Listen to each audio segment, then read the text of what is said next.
Welcome to the Red Diamond Wargame Podcast. I am your host, Major Kurt Locker Honig, and joining me today is Captain Andrew AreYouNotEntertained Lulling, representing II MEF, along with his teammate Major Alec Iron Marshall Meyer. Andrew, thank you for joining me today. Thanks, appreciate being on.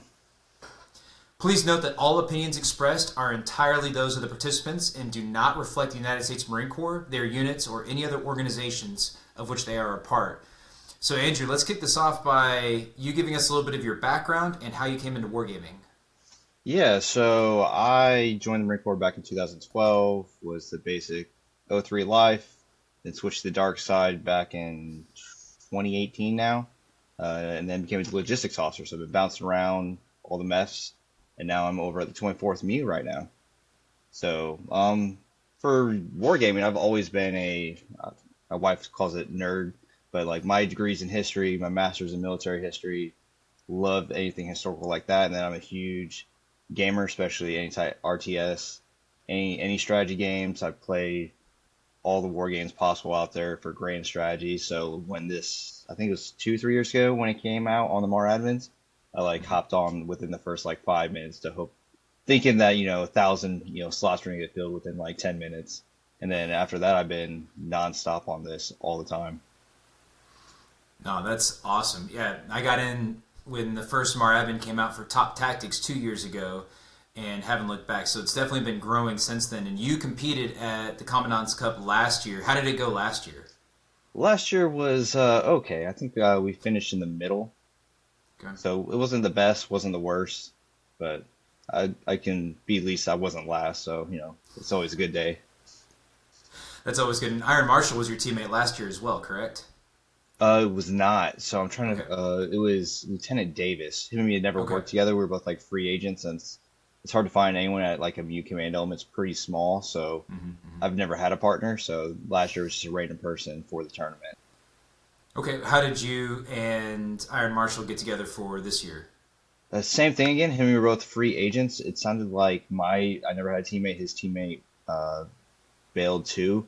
And it was just, I think we were both the two top in the II MEF, and they threw us together as a team. And the second we got placed together, then we started playing, syncing together, and best practices both of us do, because we definitely do two different styles. So blending those together, and I think it was pretty successful during the Modern Day Marine this year. All right, awesome. How was the qualifying experience? Did anything stick out in Top Tactics team or in expeditionary engagements? Yeah, I liked it. Yeah, I definitely liked it way better this year. I think they took a lot of the good after actions that we put out last year and built upon it. I loved it was almost like a Road to War style where it got increasingly complex and different each time with those different 3 scenarios and the Top Tactics. And the expeditionary engagement, I did like how they changed it up so it wasn't this massive units that you're trying to move. It was more of a disaggregated MEU going against a battalion reinforced. So it felt more realistic and achievable in the timelines. All right, awesome. So because you got to participate last year, you're one of the guys that had already had some experience with Joint Tactics Arena, even though Tim is still working to have that final product completely published. You have now had 2 years of exposure to Flashpoint Campaigns Pro, which we did for Expedition Engagements, and then Company Commander Modern, which was the game for Top Tactics. What were your expectations of each of those games going into the Commandant's Cup? For Top Tactics, or the Company Commander was probably the one I was most confident, because I have done the most reps and sets with that one. Flashpoints, I'm never that confident with that one. It's so complex, and you think you know everything, then you play someone that knows the system and how to work the units better, and you just get obliterated. And then JTA is, I think, the most fun one, where it's just you don't know what's going to happen the second you play your first card, or they play your first card, then your whole plan in your head is now on the back foot, or you're completely gutting it and starting over. But I kind of like that, where you're shooting from the hip and going with your gut. Yeah, there's definitely a lot of that going on. This year was one of the first years that we had 5 total rounds. So everyone got to participate in at least 4 rounds. 2 versions of Company Commander. You had 1 round of Flashpoint Campaigns and 1 round of Joint Tactics Arena. So first of all, which of those was your favorite? Probably I would say GTA or not GTA. Jeez, Joint Tactics Arena. That was by far Okay. my favorite for both What what iterations. what made that your favorite? I think it was just there's no systems. It's just you versus one person mentally, basically fighting each other on the board and in your own head and then their head, and just reacting off of each other. I think that's the most I think realistic. There's no gameplay. There's no like I know how to the system works better than you do. I don't know. It's just who has the better plan and who can be more aggressive and see exploit their advantage on the board, and a little bit of dice luck thrown in there too. Yeah. Oh yeah, that's always a thing. What was your outcome? How did Joint Tactics Arena go for you? We won both times. So when it was just Nice. myself, I think I scored 159, and then the second one we scored 119. But we won both times. So it was a good outcome. That's Yeah, probably also why I'm absolutely. favoring it. Yeah. Who was your opponent? The first one was Canada, and then Okay. second one was I think Lao and I forget his partner. Oh, Lau. Okay, Lau Yeah, and Nate. yeah. Yep. Okay, awesome. Well, so just on the individual side, you said the Canadians. Was it with Lex or was it with Kevin? I think it was just Kevin off the top of my Kevin, head. Captain. Yep. He's pretty sharp. He's a good competitor. So Oh yeah, it's not anything to hang 150 points on one of these Canadians yeah, because my partner and I had a hard fought match with Joint Tactics Arena partners for round five, and it did not go our way. They definitely did a very good job creating a plan that kept us on our heels. But for your singles match, you said the dice always have a play. Did you get to start with initiative, or did Kevin have that? yeah. I had the initiative, and that's what Nice. that shaped the outcome of most of the game was that Okay. initial first round because I got the initiative second round too. So like it was not fair. It didn't feel fair for him because he was on his back foot immediately both times. Because what I Okay. was doing was the exact opposite of what he would have wanted me to do. All right. Did you have a particular strategy going in, or were you built very? You wanted to be able to cover all of your bases. If you don't mind Yeah, diving a little bit into that mindset going into Joy Tactics Arena. yeah. I've kind of always had that the mentality of I'm just going to send it, so it's just aggressive right out the gate. Hopefully, put them on their back foot and get in their head, and just hit them hard, hit them fast. So it's brigade action or naval on call for me. So the second I Nice. got it and saw where his ships were already exactly 4 hexes away, and you stacked it all in this like single stack, then it was play the navy and throw the entire salvo at it, and then take that off the board, and then moves it, brigade actions after that. That's kind of the thought process on that. All right, nice. All right, very cool. No, that's high aggressive. I love it because one of my biggest compliments I pay to Tim is that there's not really that I have found yet one way to really make Joint Tactics Arena work for you. Mm, I've seen any number of highly aggressive strategies that I feel like always put someone on their back foot, yeah, or ways to overcome when someone does get initiative and starts pushing on you. That being said, my first round I rolled initiative as well, aggressively took a hold of it, and while I didn't go Navy, I did have a very aggressive plan out the gate that put them very much on the reaction. My opponent also helped out. He had like two back-to-back fighter wing actions, which oh I yeah, thought was very interesting because I think in his mind he wanted one to get a good cap to protect from any kind of right. hmm He can maybe shoot down missiles. He can stop air assaults. All these things, and then he could start being aggressive. But one of the beautiful things about say the air assault is that you do get to have some air actions along with it. So some of the as soon as he started to keep playing these actions, it's like, all right, well, I'm just going to shoot down your cap every time you put it up. yep. It never was able to actually like push forward with that action. Just such a wide variety, huge number of ways to attack that one. What did that strategy differ whenever you were in round five and you were playing two versus two? Oh yeah, absolutely. Yeah, me and Alec literally sat down the night before. And we're like, okay, what is some like we have to do something different. Everyone sees how each other's played. Yeah. Everyone kind of knows everyone's opening action. Like, what is something that's completely not expected and like what is our end goal. We built it basically like the the normal like what is our gonna be commander's intent, like what are we gonna try to just degrade the whole time, and what's gonna be our knockout flow. So completely changed it from that, which I think they weren't expecting right out the get go. Yeah, that makes a lot of sense. So, as an individual, you had your naval on call, you had a brigade operation ready or brigade Yeah. action ready to go. What was your first card playing against Team URAF?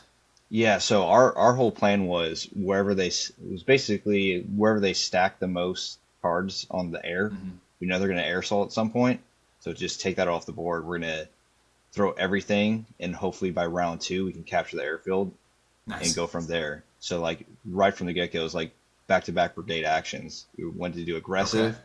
First one, take the small city that's not really defended heavily, Little and then posts. Yep. Mm-hmm. yep, and then the second brigade action, we moved one of the motorized ones all the way up the coastline to threaten that exact like launch point to put them on their Nice. back foot, because it's either they're going to have to on call it because now round two they know exactly where we're going, Mm-hmm. or counter that because joint tactics is a zero sum game. So wherever you Yep. move, you're opening yourself up, or to Mm-hmm. counter aggressively. So, but that definitely threw them off when they saw us move up right within like two tiles, ready to attack the airbase by next turn. Completely threw them on their back foot.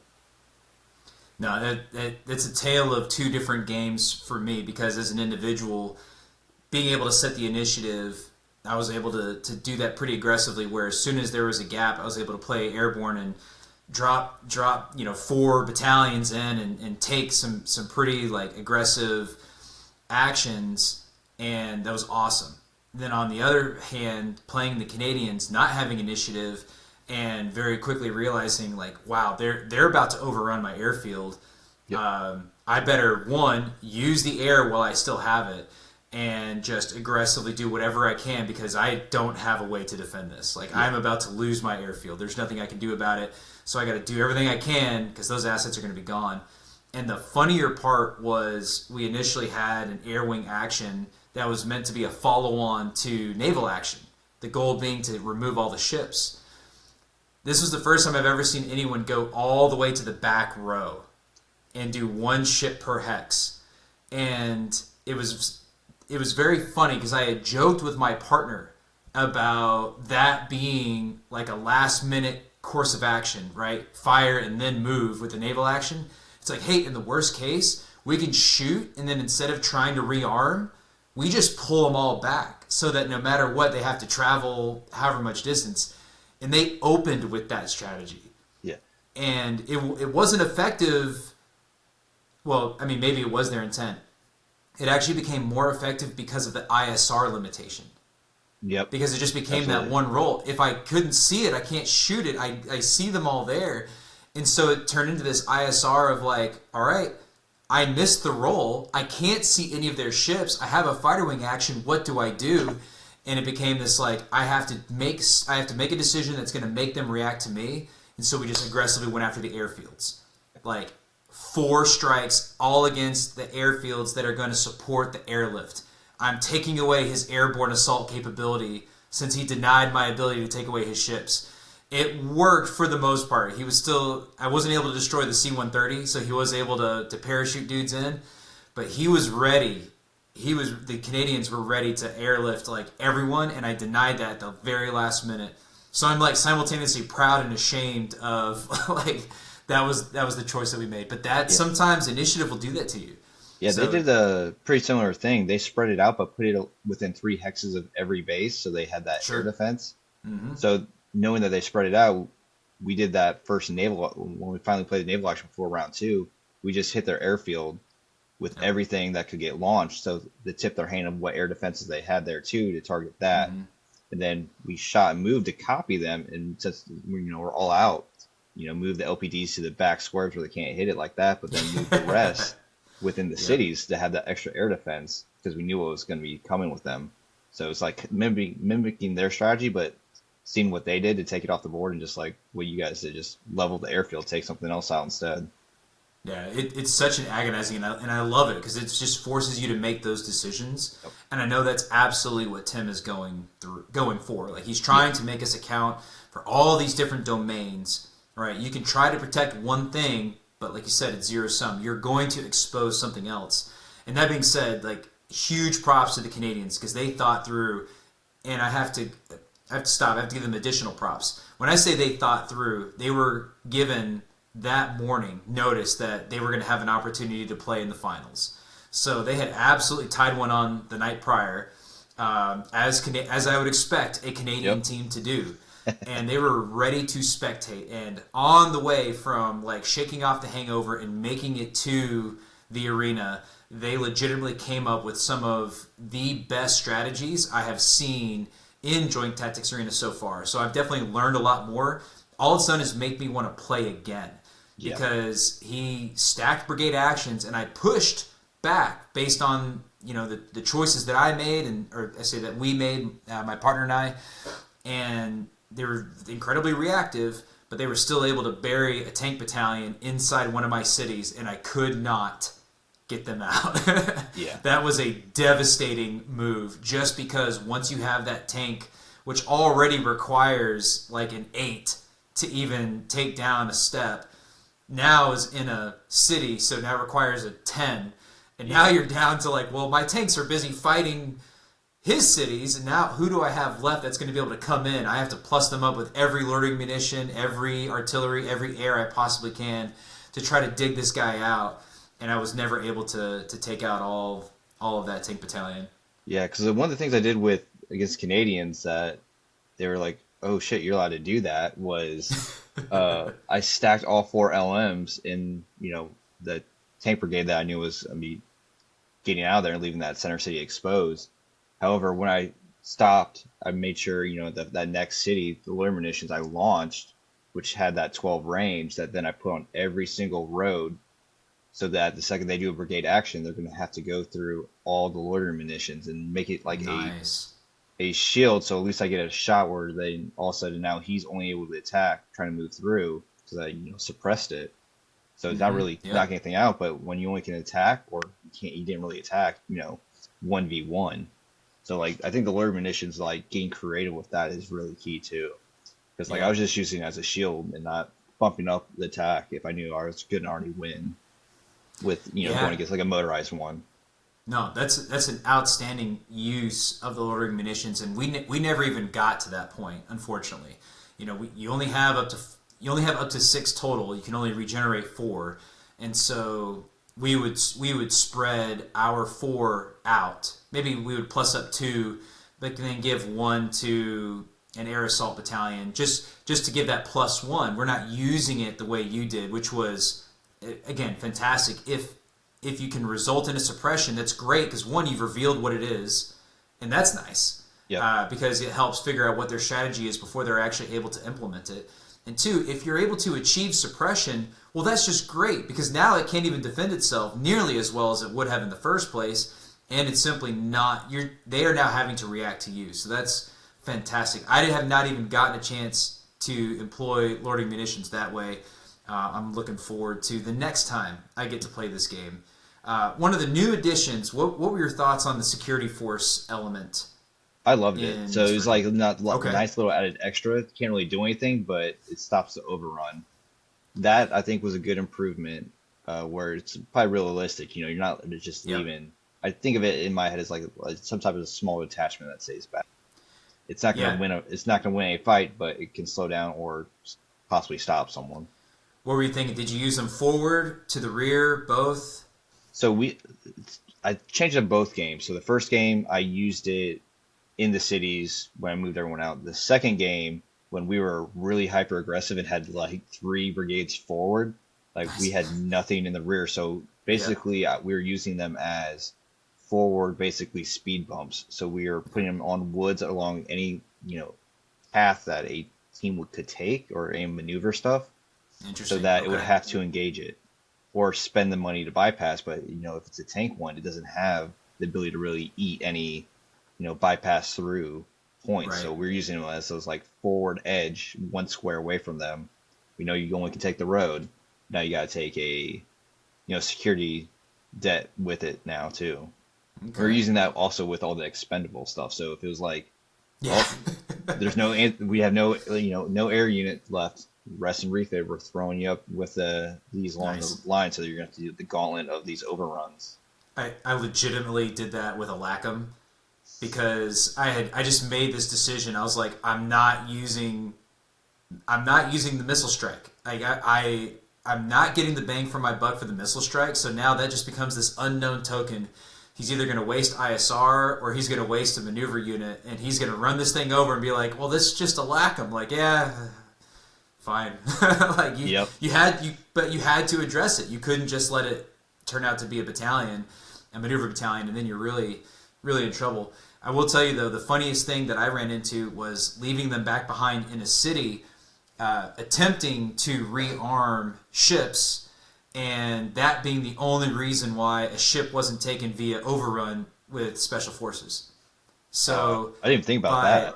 yeah, oh man, I abused my special force cards. Like my soft tokens, I at one point we both were trying to rearm what ships we had left, and I put all four of my guys onto one spot because it was undefended. So my argument was I don't have to I don't have to roll for insertion, so I'm just going to go and I'm going to use all four of them for direct action on the ship. That Oh way I wow. basically get a free because I can't overrun with soft. I still have to conduct direct action, but now I've increased my chance of actually achieving the direct action. And he tried to do the same thing with me, but I had left security forces. So by having the security force there, I gave myself a chance because they had to roll for detection for insertion. And that stopped a couple of Yeah. them from successfully inserting. So instead of all four going into one city to conduct direct action, um, then I think two were discovered, and then they had to because it's security forces, so it's the mutual attack, right? Like, yeah, my guys died, but so did one of their guys, but they did successfully defeat my ship too, so that sucked. But it was very cool. It was a very Yeah. fun use of the soft tokens in direct action of ships. So there was a lot of fun, Yeah, I a never lot even thought about of that because I never different used soft approaches. once. Yeah, and I tell you, that to me is the beauty of this game. Is guys will run into this, will talk about it, and be like, "Dude, that sounds amazing. I really wish I could have done something like that." And then it just turns this complete challenge of like, "But when would I have done it?" Right? If you've got two brigade actions and a naval action on call, like you're in turn 5 or 6 before you can even use your soft, and then it's not as effective. So Yeah. do you run the risk of you know, using a soft action where you can either increase your target acquisition, which is a pretty useful. It's also great for ISR, where in terms of just like I need to know what's out there because maybe they don't put all their stacks in one and then protect the hell out of it. Maybe they've got them spread out and you just don't know where to go. So there's a lot of utility to soft, but there's also a lot of utility to just hitting them hard back-to-back brigade actions and naval actions. So Yep. I would never begin to say there is one right way to do it, but I had a lot of fun using SOF as a direct action against ships. And then so did my opponent because he saw how it worked and then did it to me too. Yeah, Yeah. That's also how the game works. You see someone do something, you're like, you know what? I'm going to do the same thing. that's right. Possibly the That's next right. card flip. Oh man. So I sincerely hope that the feedback that we are able to send Tim is not enough that he feels like he has to go back to the drawing board. I am hopeful Yep. that he publishes Joint Tactics Arena very soon. I don't know how much experience you have with OWS, the other game system, the formal game system that Tim has developed. But I think JTA is a great gateway drug into OWS. I think if you get Marines playing JTA, they get super excited about rolling the dice and thinking of all these different ways to incorporate all these different domains. Then all of a sudden they'll bring that same approach to problem solving actual real world scenarios through systems like OWS. Hopefully that publication happens soon because I'm gonna whip my money out and Oh, pay Tim for it. absolutely. What was your experience with Flashpoint campaigns? Uh, Ironically, I faced Lieutenant Rico was a call Nice. sign. But him and me had Yeah. been playing, like, I do open challenges all the time on it. Nice. And ironically, little did I know, I was teaching him everything how to do flashpoints Nice. with our like expeditionary ones, like showing him how to do stuff. Like, had no idea, like sending the message like, "Hey, do this, this, and this," Yeah. and then it ended up being my opponent during the actual competition. Where I'm like, "Well, shit! I just told someone how to play this game like how I play it." But I was like, "It's part of the fun." But Yeah. that one was my worst one. Absolutely got leveled. But that was my biggest gripe, though. It was the same gripe I had last year with it. Okay. What was that? As soon as I launched my Ospreys last year, they just disappeared off the screen. They weren't destroyed. Jeez. They just had a bug or advantage. So I basically just played with the LAR company last year, so I was going to lose no matter what. And then this Okay. year, Yeah.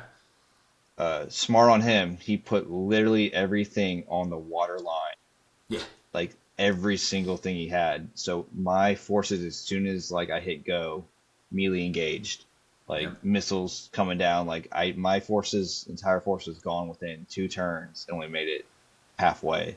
There's no way you can turn around. That was the only one that was super frustrating for me because I'm like, this is not realistic to put everything on the water's edge and just Yep. as soon as you start, you're basically getting spawn killed. So like I didn't really have Yeah. much time to play with that one, at least on the China side, because like I just got rolled, and within the 30 minutes of the game time, 2 turns, I was done. Yeah. I do think that was everyone's experience.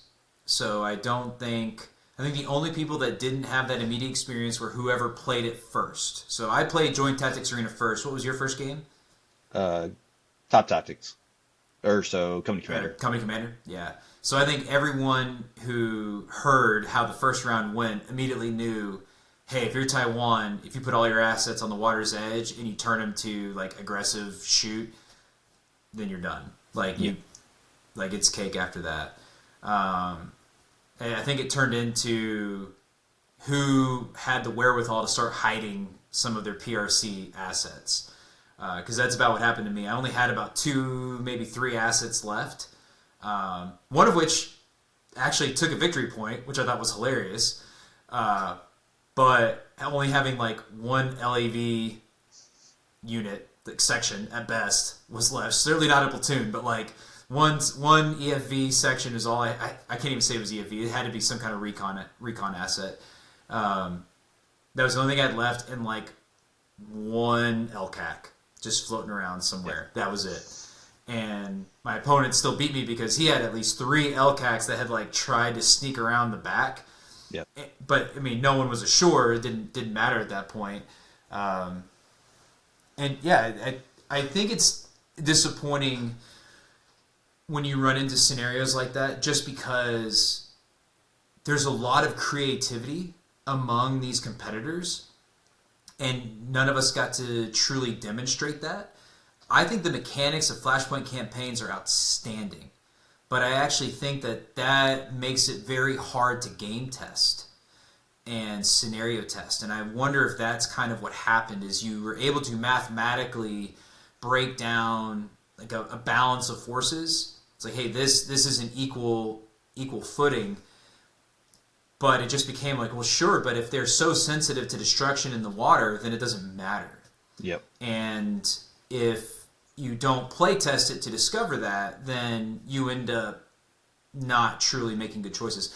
And I think it's as simple as pulling your, maybe not your tanks necessarily. Tanks weren't the primary killers, ironically. It was the tow missiles. yes, And so having those guys pulled further back so that they couldn't engage until, at least, I want to say turn 2, but at least like the second or third decision cycle, so that even by traveling, that gives you time, if you're aggressive, to get guys from the water onto the beach. And then it becomes a much more interesting fight, because otherwise you're just sinking tanks out in the water because the LCACs are sensitive to tow missiles, and that's not a lot of decision making there. I think that would force guys to, do you wait where you want them? There's also, I think, an argument to be made for where you got to start as the PRC, where you were isolated to that top left corner as opposed to the entire top of the map. I wonder how much that would have changed the decision making process, just in terms of like where I'm trying to get ashore changes based on if I'm stuck in the top left corner. Like, well, I'm gonna spend more time in the water. That sounds terrible. Yep. So, what about you? What kind of changes would you have liked to have seen in the scenario? I think the scenario leading up to this, the practice one that basically no one got to play because no one's opponent played it back. I think all they had to do was spin the board on that, the map, do new objective points, and do new start places for the forces. Maybe change the force layout a little bit just to throw people off. I think that's all that you had to do. Thought it Yeah. would have fed in. I thought it would have still, done the mechanics. You still have to, do your ways, create how you want to, insert your force. But like the game mechanics was already there. I don't think they needed to throw a whole new scenario into it. Like I've been fine with it if it would have been a little bit more like what you said. Like there's a little bit more chance on both sides. I like it when both sides have a chance to, Yeah. it really comes down to who has the better play strategy and a little bit of luck of that. This just took all the strategy out of it. You have to ramrod everyone in as fast as can on a very narrow start location, and then you know exactly where they're coming ashore. So Right. Yeah, the balance of force is always challenging, especially when you're talking about different militaries, right? Because it's not saying, 5 tanks versus 5 tanks, right? One tank platoon versus another is not the same thing when you're comparing PRC to ROC because the tanks are simply different. Same thing in terms of EFVs or excuse me, IFVs, infantry fighting vehicles. Like they are different because one has a missile system and the other one doesn't, right? So it's not like the math has to math in a certain way, but then you also have to put them in a situation where they're actually going to be able to fight, right? Like I've already made that point, right? And like fighting vehicles in the water on an LCAC are not the same thing as being on land and then they're able to engage. So I liked the amphibious nature. I still would have preferred to have a little more U.S. Marine involvement. I like the idea of making us think about Taiwan and Taiwan considerations, but I still would like to have seen for a host like modern day Marine having that much more just United States Marine Corps thought going into it, right? How do I employ a Marine company or a Marine battalion or even a MEB when it comes down to that type of scenario? I'd like to see that a little bit more, which we did a little bit in Company Commander. We got to have a round that I don't think anyone was really predicting. It's almost more like a zero round. So everyone got to play the computer. It's one of the first times we've seen that for the Commandant's Cup. What was your impression of the assault on Midway? I like the idea. I don't like how it was executed. All right. I mean, I got 49, so it was times that by two. I was like right under the pass fail of that one. So I got forces ashore in a large number, but Okay. I think that was just come down to luck, and it set the tone for the rest of the whole tournament. Because Yeah. like, especially guys that like got what 85, some of them did. Now they're up by, and their teammates both did. Now they're up by 300 out the jump. With some teams that only had 50 points, and some of that was insurmountable the rest of the game. So it definitely played a huge factor in the overall standings. But I don't like how it was definitely overpowered. The AI was. They did not miss. They shot everything down. And it was just luck if you figure that how quick you figure that out. But yeah, I don't like I think if it was done better, I would have been fine with it, or there would have been Okay. some type of intel, because you wouldn't do an assault on an island without zero intel. It's just like the enemy's there somewhere. Like good luck, and that's basically what it was. Yes, I do think the degraded intel picture was tough. What I found, what I have found, that kind of introspection. We had a list of what the enemy had, and I was kicking myself because I allowed myself to get overexcited about what I could see, and I had achieved the effects that I wanted to start moving forces ashore. And what I failed to recall is that there were 3 air defense systems, and I had only destroyed 2, and I didn't properly account for how far those air defense systems could reach. So I could see the full western island. I couldn't see all of what was on eastern just based on where my forces were. And an unknown air defense system on the eastern side was shooting down my aircraft. But that, it's like, hey, stopped. I reassessed what I had and made different decisions based on that immediate piece of feedback of, aircraft getting blown up. So it's tough. Having an intel picture of what I can physically see versus what I know is out there is always tough, because if you can't see it, you can't shoot it. And so what other assets do you have to actually see something? If those start to go away too quickly, you're really damaged, right? If your ISR assets are gone, then you don't have a way to go and find that thing. Yeah. And if you have limited yourself to a complete air component, then now you're in trouble. But not for nothing. That's an incredibly important lesson for us to learn. And so while I do find it frustrating in a tournament setting where you could really find yourself in a point deficit with just a handful of not great choices early, I do think that was an incredibly valuable lesson tool. So we had 6 different force layout options, all of which I think had dramatically different ramifications. Which one did you go with? I think I chose 4, which I think was like 75% ground, like 25% air. Interesting. Okay. How did that go for you? It started off rough because I kind of did some spread ones. I think spread it out a little bit. I had all the air on the top and all the ships to the eastern side, or the ACVs on the eastern side. So Okay. I was gonna hit the eastern side and then the northern side, and kind of just like slowly like make them join on the beachhead, basically type. I didn't want to Nice. consolidate Yeah. it all, which was the mistake. But I was definitely frustrated on the opening ones. I did 3 or 4 turns to soften it up before I actually launched anything. Right. Used the naval fire and everything like that. Yep. Then the moment I put those things on the ground, like I think at the end of turn 1, their first turn was against all mine in the water. They sunk 4 right out the gate, Oof. and then a 5th one. So it was like I landed already 50%.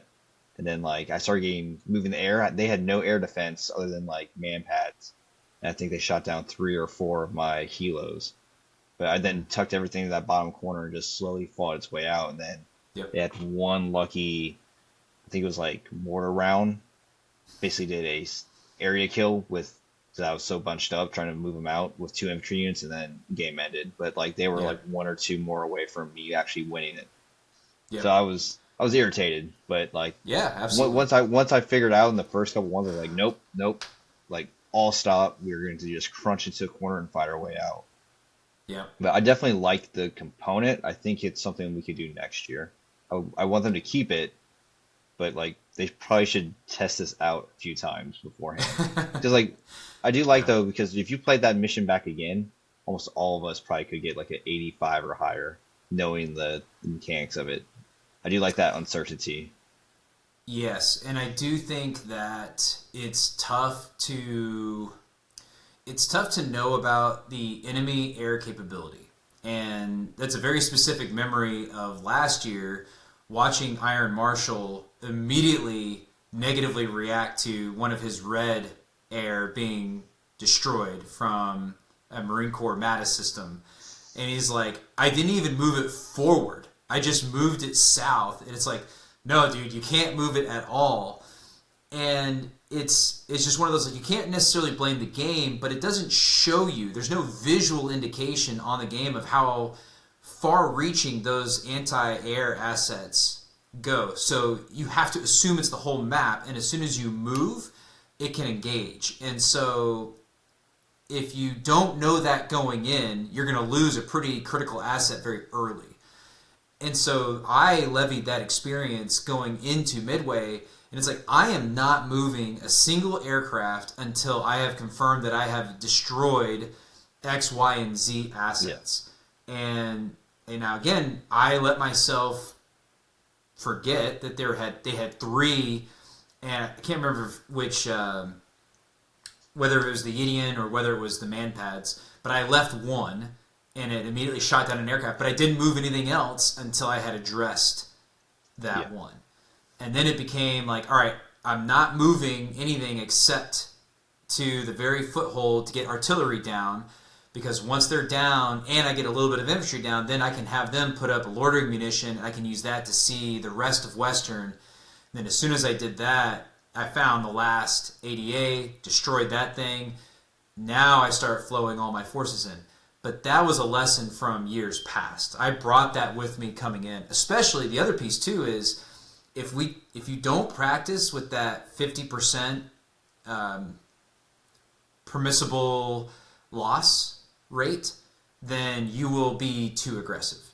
And that's something I've played myself. Is there's a couple of scenarios in Company Commander where you're only allowed to lose like 30% of your U.S. forces. Yeah. And that just happens a lot faster than you expect because you get in the habit of playing all the way to 60, 70%. Or in some of these Taiwan scenarios, you're talking like 80, 90%. No, like 30% goes away very quickly if you're being too aggressive. Yep. And so there's a lot of really valuable lessons coming out of those scenarios. Absolutely. All right, so that's one you want to see again. The other scenario, this time you got to play an opponent.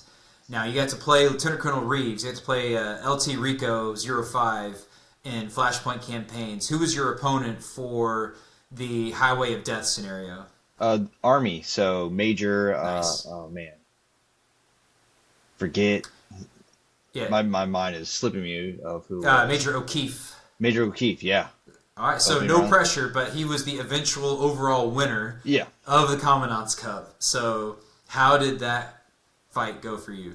So I won one and lost one, but him and me were basically, it was like I won the first game 51 like to 49 basically. Nice. And then lost it 49 to like 51. So like buffed out to like we basically both got 100 points. Yep. But nice. it was like I can say, if I do the mental gymnastics, beat the overall champion one time. Hey man, whatever helps you sleep at night, right? Right. Like, whatever keeps that morale up. Yeah. Well, I don't know. Now I have this real issue where it's like I lost in Joint Tactics Arena last year.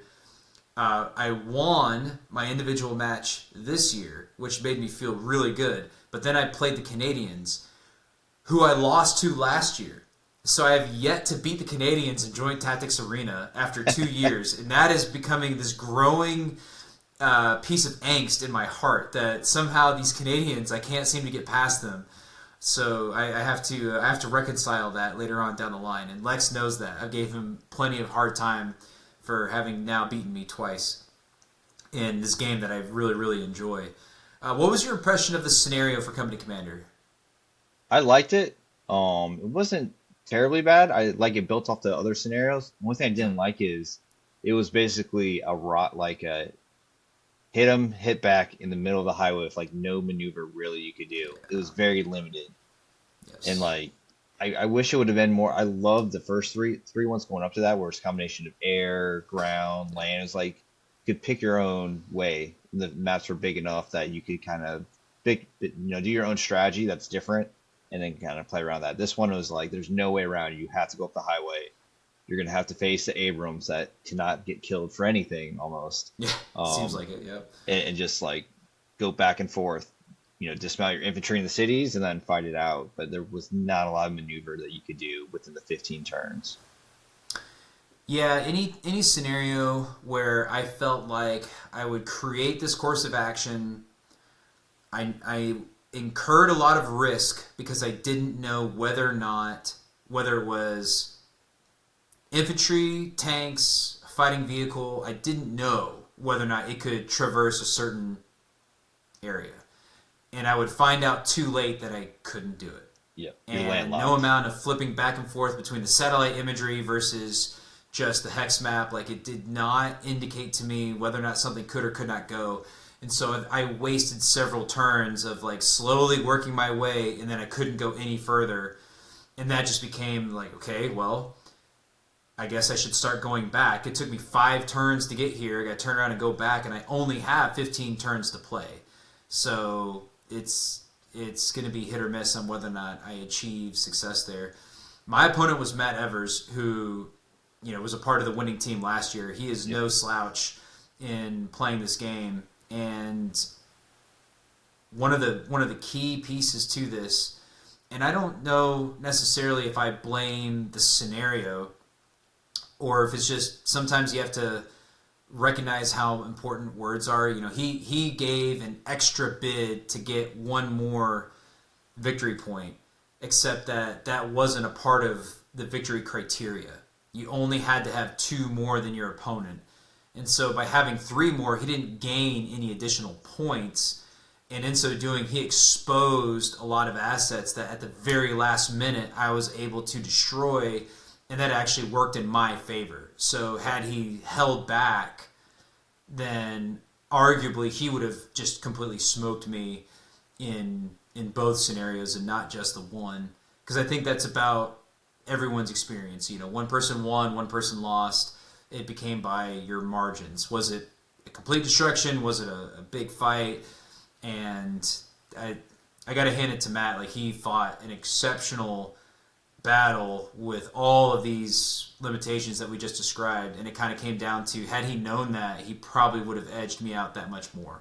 Yeah, and I remember I was irritated enough that I called over the developers. I was like, "Look at my screen right now. There's no way this is not possible." Because I remember I set up like kill zones on that little hill that was up to the north of the Chinese. Yeah. I had everything on there because I knew he was going to roll through on the top to try to counter what I was like doing, like basically a slow door movement, sweeping down, and he did. And I had like the anti-tank ones with their version of tow missiles, multiple T-99s, everything in this like kill zone. The Abrams pops on top of one of those like 220 hills, we called it, the Battle of 220. That's right. And I had 7 things to go into the kill zone, and the highest percent chance I had to kill was 1%. Right. Like some of them were 0%. I was like, there's no way these 7 different things on it right now. There's no way it can't be more than that. Looks like it could be us going back to the drawing board and taking a look, because that looks weird. I'm like, yeah, it looks really weird, man. Because now he's gonna get a shot and he's gonna take something out with the Abrams. But yeah, the Abrams definitely felt the most overpowered of the everything. Yeah. Both me and him didn't lose 1 Abrams. We just put it on the front, just let it just absorb everything, unless you got infantry at point blank range. Yes.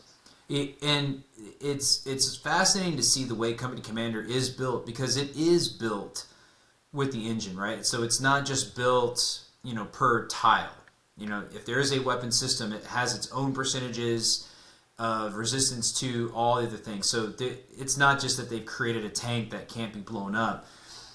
Typically, I think it's how they've constructed the map. And what will happen is the environment will end up helping an asset more than they realize, because there's no reason why, like, it won't flag it. The game is not going to indicate, hey, by the way, you basically made this thing invulnerable, because it can travel through this area on this path, but no one can reach it because it's too forested, right? And I had to conclude that was killing me. It's like, okay, on the map, it looks like I should be able, from this vantage point, see here and kill these things. And then I'm looking at it, I'm like, okay, or potentially from here, all they see is trees. Yep. Right? They can't even see the road for the trees, which is not unrealistic, right? And that's what we have to recognize, is sometimes we play this game not necessarily to learn a specific, like, hey, this is where we should put a tank, but it helps us recognize what questions should we ask of our planners, of our commanders, before we go and execute something, because that's a consideration that just looking at a map might not be enough. We have to ask the question, hey, if I put a tank here, can I see that road? Because it looks great on a map, but a map's flat, right? If I'm actually there, am I going to have only 1% chance of shooting this thing because I have to shoot that round through all these trees to hit it? And the answer might be no, because between all those trees and explosive reactive armor, maybe I wouldn't hit the thing. Maybe the only way I could hit it would be from a top-down type asset. And if I don't have one of those, then I don't have a shot. If the Javelin can't physically see the thing, then having a top-down attack mode doesn't help. Yep. because I can't actually show the clue what it is that I'm trying to kill. Those are legitimate considerations that if I'm looking at if I'm looking at solving a Time 1 problem, I'm thinking about a lot more having played that game. Yep. And not for nothing, I'm definitely telling my commander, hey, sir, we should not be trying to go through this highway. Yeah. Set up a blocking position, and we're going to go somewhere else, because this is Yeah. awful. Let's not do this. Let's establish air superiority. We're just going to bomb whatever tries to fly up, like whatever tries to roll up and down this thing, let's just blow it up with rotors, because this sucks. Yeah. Let's And the one not thing I get do in there. love about like this game and the whole wargaming stuff is like after that tournament, I've opened up 3 matches. I'm facing 3 different people, and I'm trying 3 different Yeah. ways for both sides. I'm like, there's gotta be different ways to attack this map, and I either gonna lose or I'm gonna figure it out. But like, I think Right. that's the brilliance of all this is like if people that like are into this, like you're like this is gonna be redemption. There's gotta be what does this map have that I'm Mm-hmm. not seeing that I'm gonna stumble along and figure out. And I think that just you're building upon what you know from the game mechanics and just the way you think too. So like there's got to be a different way. Every way there's more than one way to attack everything and still do it the right way. You just got to figure that out by trial and error. Absolutely. Absolutely. Um, so, II MEF, I really should have led off with this, was the third place overall team. Right, we do have to eat the fact that we allowed the U.S. Army to come into our competition and take the top spot. I will extend some grace to the Polish Land Forces Academy because they are one of the only entities besides Tim that has a copy of Joint Tactics Arena. And so while they didn't get the latest version of the rules until we did, they have had an opportunity to explore it a little bit more. And frankly, I think if we took our top 2 Naval Academy or West Point future graduates and trained them for over a year on these games, that they could probably do pretty well in a U.S. Army competition or even a Polish competition. So put that out there for Lucas to recognize. Like, we really appreciate what his cadets have done, but we're looking forward to smacking around whoever he brings next year. But you guys were the #1 Marine Corps team.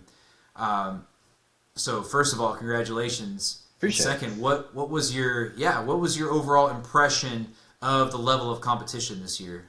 I think it went way up. Like I saw like half the names that were on there were from last year. You kind of know some people how they play and everything like that, but I thought it dialed up even more. Like last Mm-hmm. year, it was they're still figuring out the tournament how to like get people in there, but now not as many people played last year, so there's varying levels. Like I remember last year, some people got rolled for both games of Company Commander, which is really hard last year because it's built Mm-hmm. the one side to win.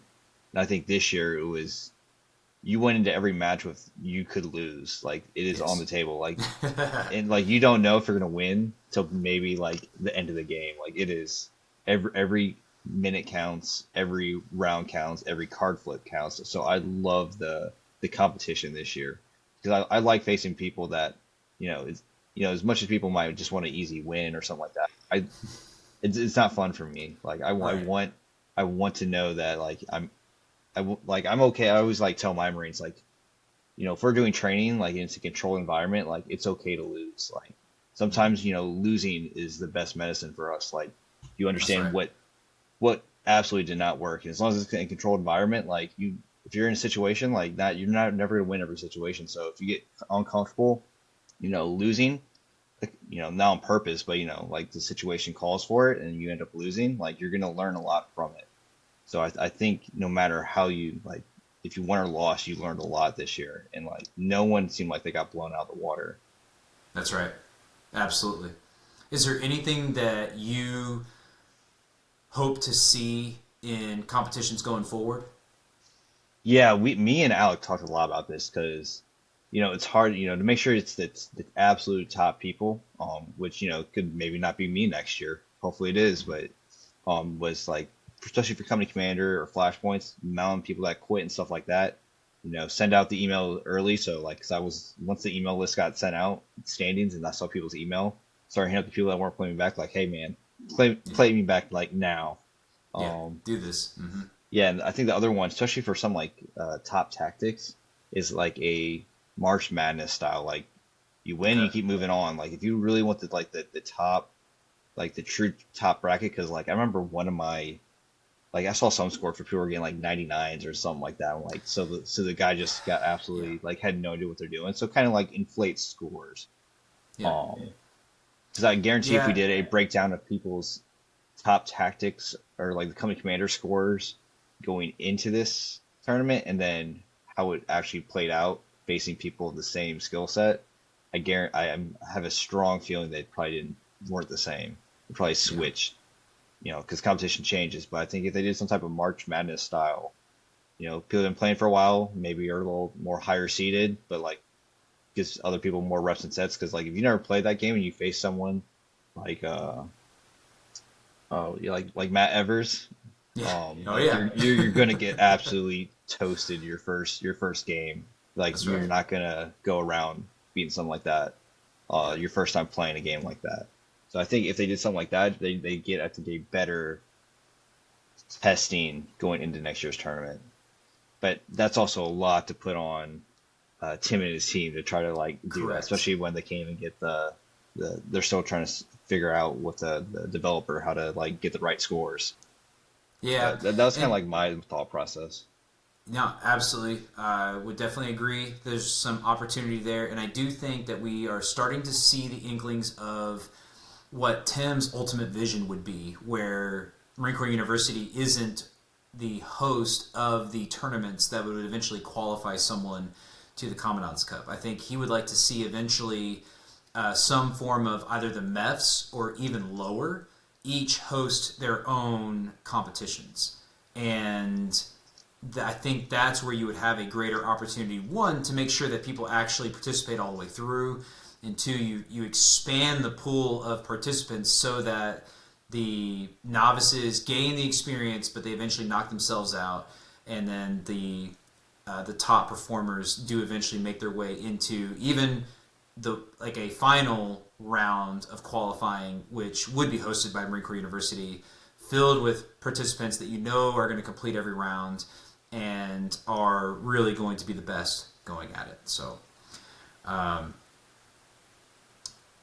Andrew, this has been an outstanding conversation. I appreciate all of that feedback. I sincerely looking forward to hopefully getting your partner on here as well and doing what we can to help bring wargaming to more and more Marines, and hopefully next year regain a Marine standing at the top of the podium when it's all said and done. Thank you so much for your Absolutely. time today. I appreciate all the time too. It's great. All right. We'll talk to you next time. Fight on.